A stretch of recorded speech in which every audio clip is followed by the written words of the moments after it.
G'day ice cream lovers, my name's Steve Christensen. Welcome to this video where we're going to be talking about will it freeze? Will it freeze? Will it freeze? We do want to thank our episode sponsor, which is Lloyd's of Pennsylvania. Now obviously they're in PA and they are a mix manufacturer that basically provides frozen custard mixes, soft serve mixes.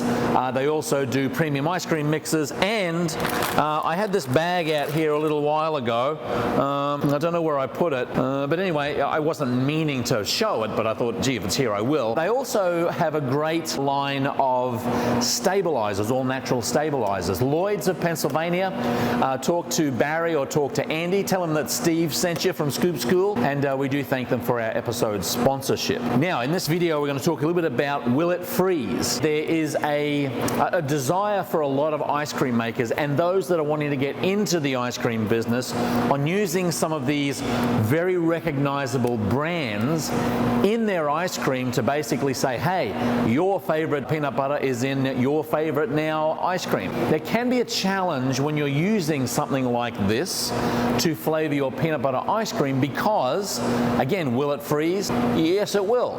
Will it stay long in the dipping cabinet? I don't know. And the reason why is because Jif peanut butter was not manufactured to freeze, stay frozen, and to stay in a pliable frozen product for 1 week, 2 weeks, 3 weeks. And so you'll find that if you've got good rotation and you can get through that container, whether it be a half gallon or a gallon, look, if you're going through 3-gallon buckets quickly, that would be great. But my only concern in using products like these, grocery store products, a caramel apple filling as a variegate, is it just wasn't designed to freeze. And so these are stabilized, emulsified for a particular purpose. For this, it's primarily to put some deliciousness on a slice of bread and put it in your gob. And so when you're putting it in a frozen setting, I found some peanut butters to basically start cracking because the nut oil didn't respond very well to the freezing process. Now, how do you do a good peanut butter ice cream? Well, you talk to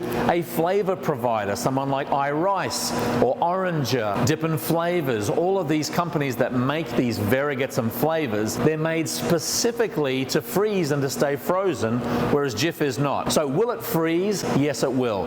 Will you get good longevity, maybe some good mouthfeel or the proper mouthfeel out of it? Maybe you won't. That's one of the reasons why people call up Scoop School and say, well, I've got ice cream that's too hard, it's not freezing well, it's really hard to scoop, the variegate or the ribbon is very sticky, because you're trying to do things with products that they weren't designed to do. We find that especially with variegates or ribbons where people are running out of their variegate, so they use hot fudge or a hot fudge topping.